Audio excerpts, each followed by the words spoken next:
Team India captain Rohit Sharma సెంచరీతో చెలరేగాడు.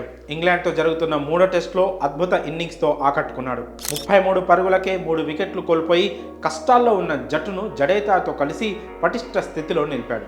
వీరిద్దరూ 4వ వికెట్కు 204 పరుగుల భారీ భాగస్వామ్యాన్ని నెలకొల్పారు.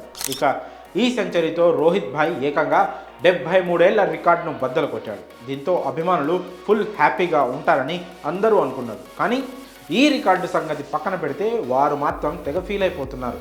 మరి ఆ రికార్డు ఏంటి, ఫ్యాన్స్ బాధపడడానికి కారణం ఏంటి, ఆ వివరాలను ఇప్పుడు చూద్దాం. రోహిత్ శర్మ తనపై వచ్చిన విమర్శలకు బ్యాట్తోనే సమాధానం ఇచ్చాడు. గత కొంతకాలంగా పూర్తిగా విఫలమవుతూ వచ్చిన హిట్మ్యాన్ ఈ మ్యాచ్లో ఫుల్ స్వింగ్లోకి వచ్చాడు. 196 బంతుల్లో 14 ఫోర్లు 3 సిక్సర్లతో 131 పరుగులు చేసి మార్క్వుడ్ బౌలింగ్లో అవుట్ అయ్యాడు.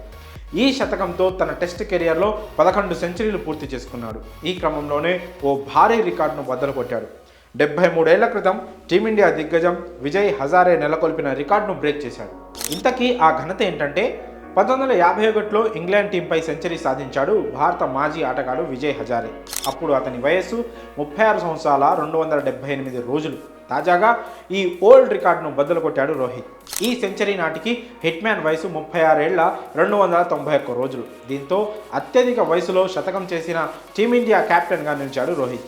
అయితే రోహిత్ సెంచరీ చేయడంపై ఫ్యాన్స్ హ్యాపీగా ఉన్నప్పటికీ మరోవైపు బాధ కూడా పడుతున్నారు. ఎందుకంటే హిట్మ్యాన్ ఏజ్ పెరుగుతూ పోతుండడం, క్రికెట్కు దూరం అవుతాడనే బాధ అతని ఫ్యాన్స్లో ఉంది. ఈ రీజన్ చూసి నెటిజన్లు పలు విధాలుగా సోషల్ మీడియా వేదికపై కామెంట్ చేస్తున్నారు. ప్రస్తుతం జీవిస్తూ సంతోషంగా ఉండడం వదిలేసి భవిష్యత్తు గురించి బెంగపడుతున్నారేంట్రా బాబు అంటూ కామెంట్స్ చేస్తున్నారు.